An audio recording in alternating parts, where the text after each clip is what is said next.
Good morning students, my name is Roma Khare. Welcome back to my channel. हम start करने जा रहे हैं chapter number 5, popular struggles and movements. इस चैप्टर की सबसे पहले हम इंपॉर्टेंट टर्म्स देख लेते हैं जो यूज़ होने वाली है।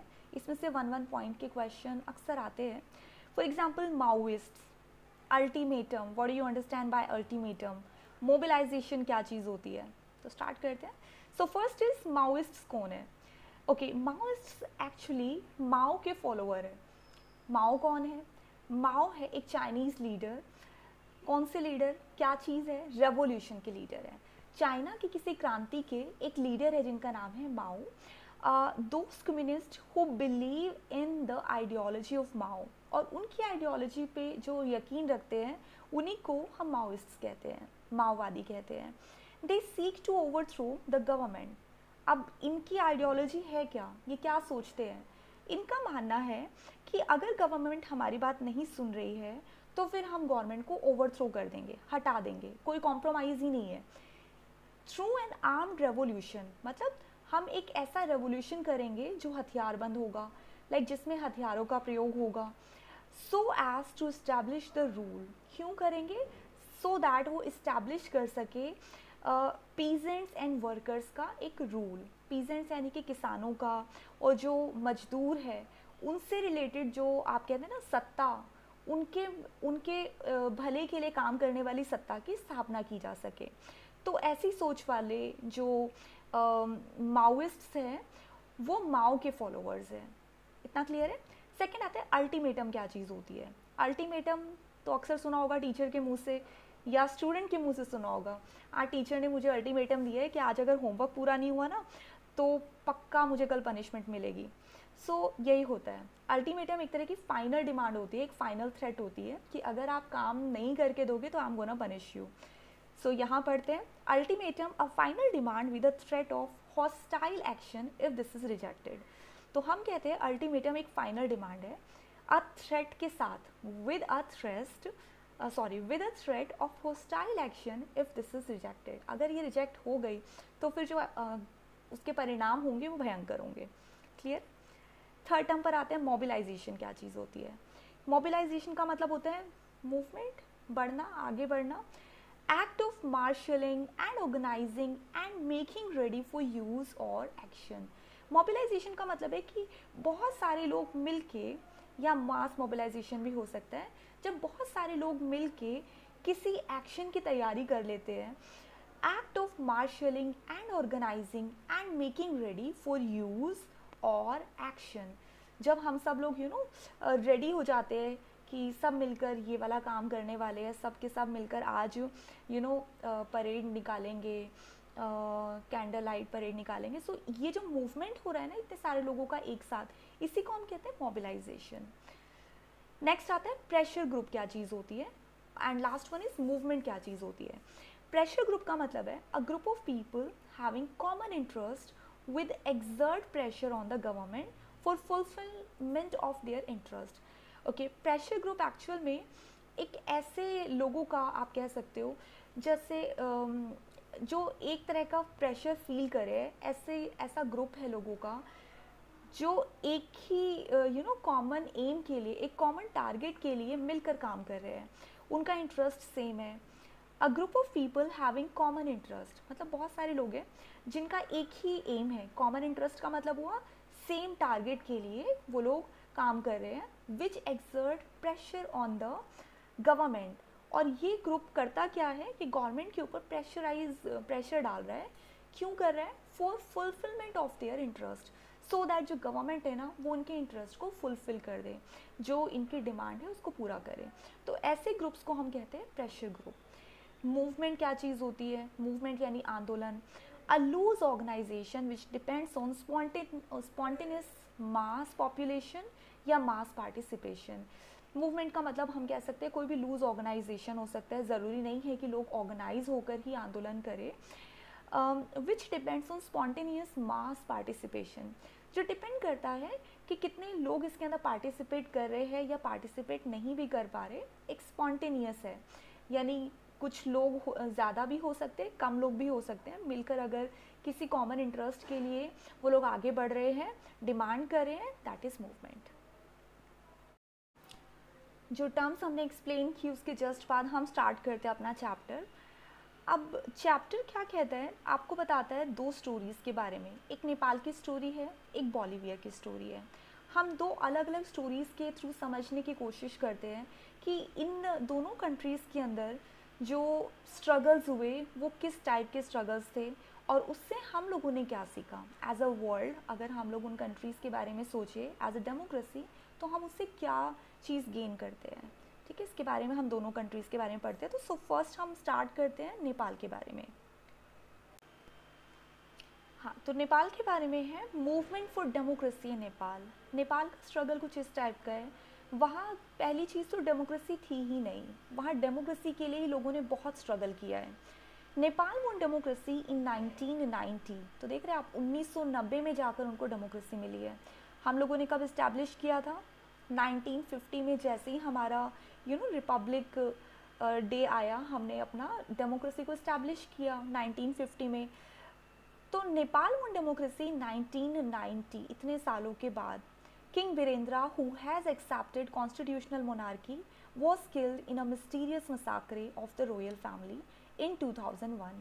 तो वहाँ पर जो किंग थे जिनका नाम था वीरेंद्रा, उन्होंने एक्सेप्ट कर लिया था कि ठीक है कॉन्स्टिट्यूशनल मोनार्की मैं एक्सेप्ट करता हूँ। अब कॉन्स्टिट्यूशनल मोनार्की होता क्या है? कॉन्स्टिट्यूशनल मोनार्की का मतलब हुआ एक ऐसी मोनार्की जिसके अंदर हम कह सकते हैं कि जो मोनार्क है यानी जो किंग है उसकी जो पावर्स होती है ना, वो बहुत ज़्यादा पावर्स नहीं होती है, या फिर जो किंग है, मोनार्क है, उसके पास दिखावे की पावर्स होती है। जैसे हमारे यहाँ पर जो प्रेसिडेंट है उसके हाथ में जो पावर्स हैं वो उतनी ज़्यादा एक्सरसाइज नहीं होती है। सारी पावर्स एक्सरसाइज करते कौन है? हमारे प्राइम मिनिस्टर करते हैं। तो इसी तरह से कॉन्स्टिट्यूशनल मोनार्की को आप मान के चलते हैं कि जो किंग होते हैं उसके पास ज़्यादा पावर्स नहीं होती है। जो पावर्स होती है वो सारी की सारी वहाँ की जो भी पार्लियामेंट होगी उसके हाथ में होगी। But this king was killed. देखिए 1990 में इस किंग ने एक्सेप्ट किया, डेमोक्रेसी आ गई है यहाँ पर, लेकिन इस किंग को मार दिया गया मिस्टीरियस मसाकरे, एक बहुत रहस्यमय तरीके से पूरी रॉयल फैमिली को 2001 में मार दिया गया। किंग ज्ञानेंद्र, अब वहाँ पर एक नए किंग आते हैं जिन्हें डेमोक्रेसी बिल्कुल नहीं चाहिए, जिनका नाम है Gyanendra. The new king of Nepal was not prepared to accept democratic rule. अब इन किंग को तो बिल्कुल नहीं चाहिए डेमोक्रेसी। फिर क्या हुआ? इन फरवरी 2005 में उन्होंने डेमोक्रेसी को पूरी तरह से हटा दिया। वहाँ के जो प्राइम मिनिस्टर्स हैं या फिर आप कह सकते हो जो इलेक्टेड पार्लियामेंट है उसकी सारी पावर्स हटा दी है, उसको डिसमिस कर दिया है। द मूवमेंट ऑफ 2006, अब जो नेपाल है वहाँ के लोग डेमोक्रेसी चाहते हैं। 2006 में सारे के सारे लोग यूनाइट होने शुरू हुए और उन्होंने एक मूवमेंट दिखाना शुरू किया डेमोक्रेसी को रिगेन करने के लिए। All major political parties formed a 7 party alliance. इससे रिलेटेड क्वेश्चन अक्सर आता है कि SPA क्या चीज़ है, एक्सप्लेन करो। तो ऑल SPA का मतलब है 7 party alliance. All major political parties, तो उस समय कंट्री के अंदर जो भी बड़ी बड़ी पॉलिटिकल पार्टीज़ थी तो वो 7 पार्टीज़ थी जिन्होंने आपस में ज्वाइन होकर एक स्ट्राइक कर दी नेपाल में, काठमांडू में 4 दिन के लिए 4 डे स्ट्राइक कर दिया नेपाल में। The protest turn into indefinite strike join by Maoist and other organisations also. अब ये जो प्रोटेस्ट यहाँ पर हुआ, जो 4 दिन के लिए स्ट्राइक की है, लोगों ने प्रोटेस्ट किया, डेमोक्रेसी की डिमांड की, इसको किसने आगे चलकर लीड किया? माओवादी थे वहाँ पर, माओइस्ट थे जिनके पास हथियार भी होते हैं काफ़ी हद तक। तो इन सब ने मिलकर जो है थोड़ा लीड किया। They demanded restoration of parliament. उनकी डिमांड क्या थी कि आप पार्लियामेंट को रीस्टोर कर दो जिसकी पावर आपने डिसमिस कर दी है। क्यों? क्योंकि जो पार्लियामेंट है वो सिलेक्टेड है, इलेक्टेड है। Power to an all party government, और पावर दी जाए एक ऐसी गवर्नमेंट को जो ऑल पार्टी गवर्नमेंट है, और एक नई कॉन्स्टिट्यूशन असेंबली दे दी जाए। तो ये डिमांड की नेपाल में। On 24 April 2006, the last day of ultimatum. अब उन्होंने अल्टीमेटम दे दिया 24 अप्रैल 2006 को। The king was force to accept, king को फोर्स किया गया कि वो तीनों डिमांड मान ले। गिरिजा प्रसाद कोइराला, फाइनली जो वहाँ के प्रेसिडेंट बने वो है गिरिजा प्रसाद कोइराला। सो अब पढ़ते हैं नेक्स्ट स्ट्रगल, बॉलीवियाज वाटर वॉर। तो यहाँ पर पानी के लिए युद्ध हुआ।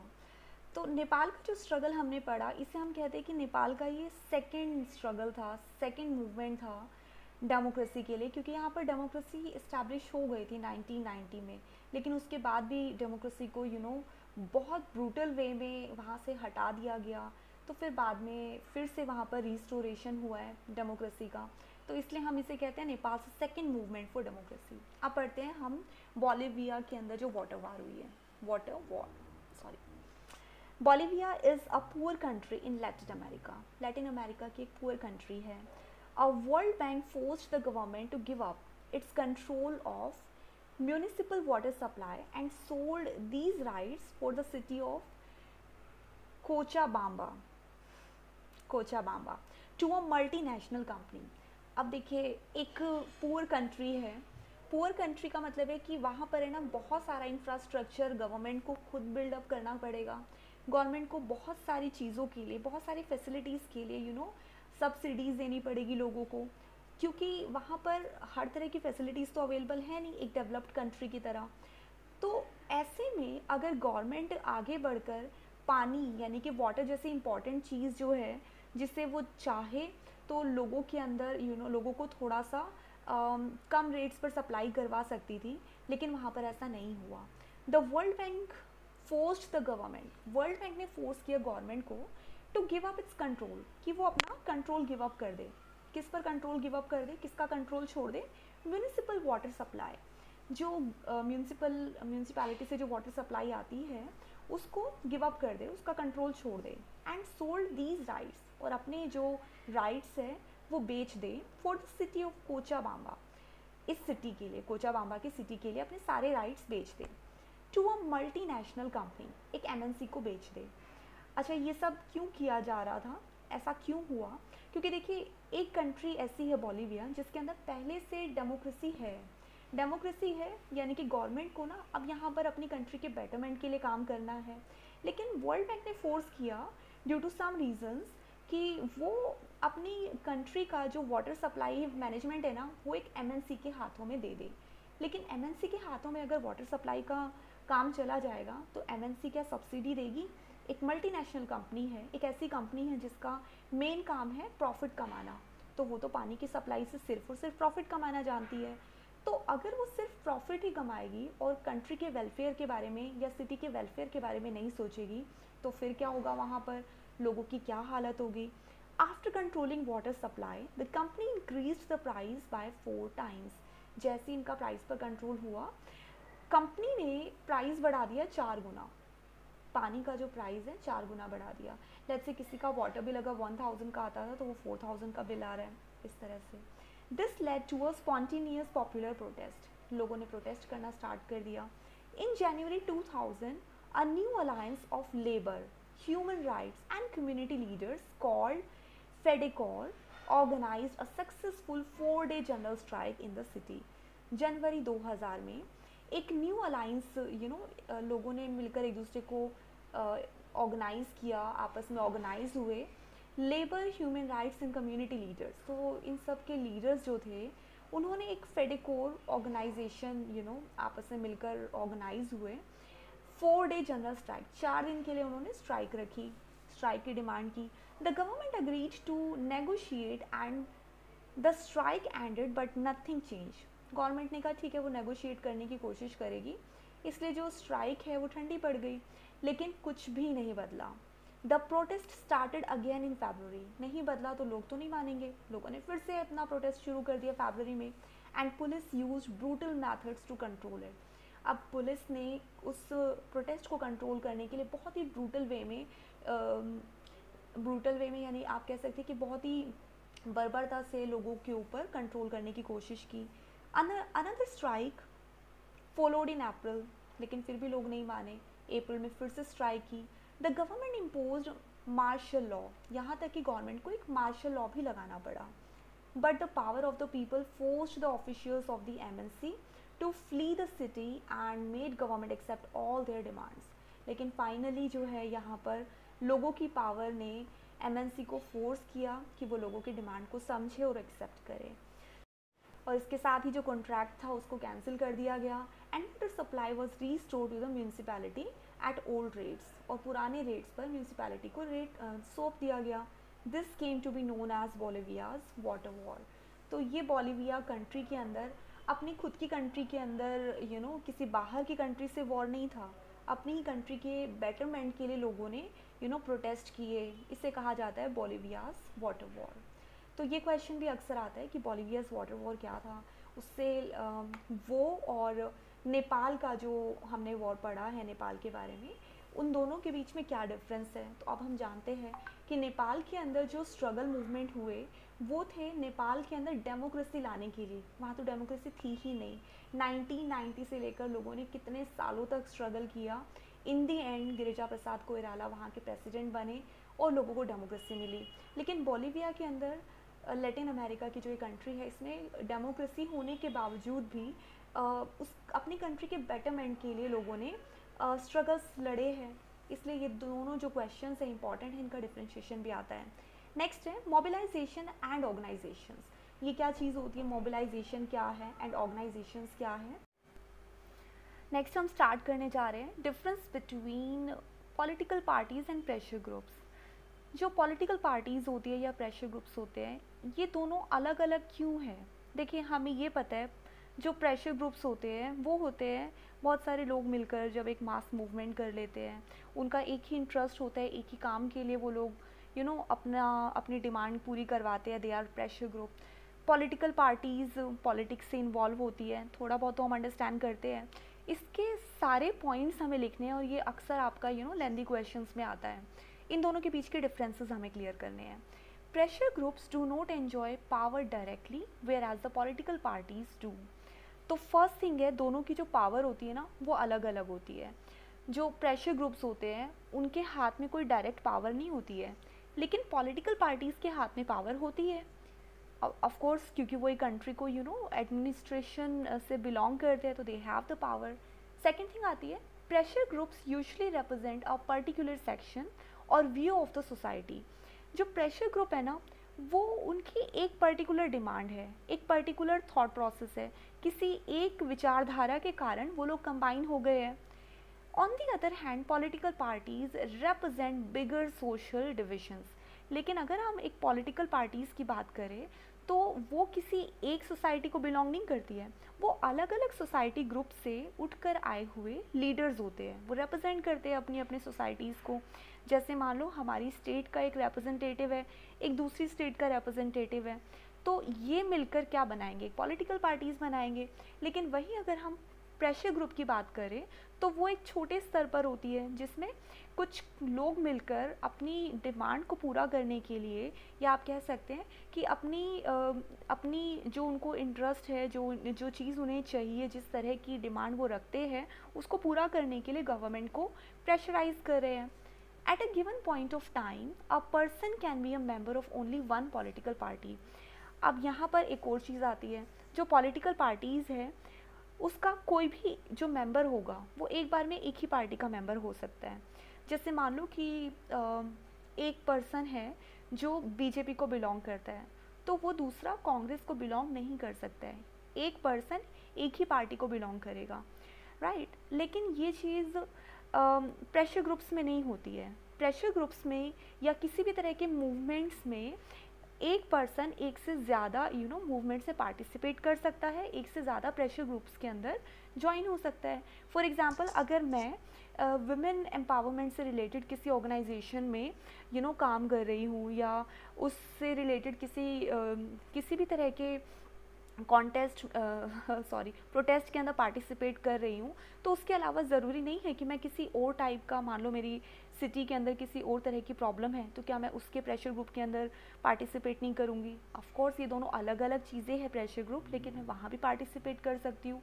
तो इसका मतलब है कि जो प्रेशर ग्रुप्स होते हैं उसमें जो एक मेंबर एक से ज़्यादा प्रेशर ग्रुप ज्वाइन कर सकता है, लेकिन पॉलिटिकल पार्टीज़ एक पर्सन एक से ज़्यादा पॉलिटिकल पार्टीज़ नहीं ज्वाइन कर सकता. I hope this is clear. Next है examples of pressure groups are lawyers association. तो प्रेशर ग्रुप्स क्या हो सकते हैं, जैसे मान लो बहुत सारे लॉयर्स हैं, अपनी किसी पर्टिकुलर डिमांड के लिए उन्होंने एक एसोसिएशन बना लिया, जिसे हमने कहा लॉयर्स एसोसिएशन। ज़रूरी नहीं है कि हमेशा डिमांड ही करेंगे, कभी कभी ये सिर्फ इसलिए भी जुड़ जाते हैं क्योंकि ये अपने बेटरमेंट के लिए काम करते हैं। कोई भी आपस के आप कह सकते हो किसी भी तरह के आपस में इन लोगों के झगड़े हैं, विवाद है, उससे रिलेटेड बातचीत को सॉल्व करने के लिए भी लॉयर्स एसोसिएशन हो सकती है। या फिर इनके अपर ग्रेड में जो अपर हायरार्की है उससे रिलेटेड किसी इश्यू को रिजॉल्व करवाना चाहते हैं तो भी ये लॉयर्स एसोसिएशन वर्क करती है।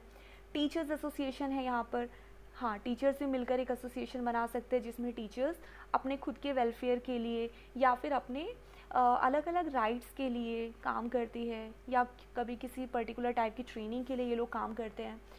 ट्रेड यूनियंस होंगे। ट्रेड यूनियंस का मतलब हुआ कि बहुत सारे लोग मिलकर एक ही ट्रेड के बहुत सारे वर्कर्स मिलकर एक ट्रेड यूनियन बना लेंगे जिसमें ये वर्कर वेलफेयर के लिए काम करेंगे। इस तरह से स्टूडेंट्स यूनियन होते हैं। तो ये सारे प्रेशर ग्रुप्स कहलाते हैं। एग्जाम्पल्स ऑफ पॉलिटिकल पार्टीज़ जैसे कि बीजेपी है, कांग्रेस है, सपा है, आप है, तो ये सब हमारी पॉलिटिकल पार्टीज़ कहलाती है। आई होप दिस इज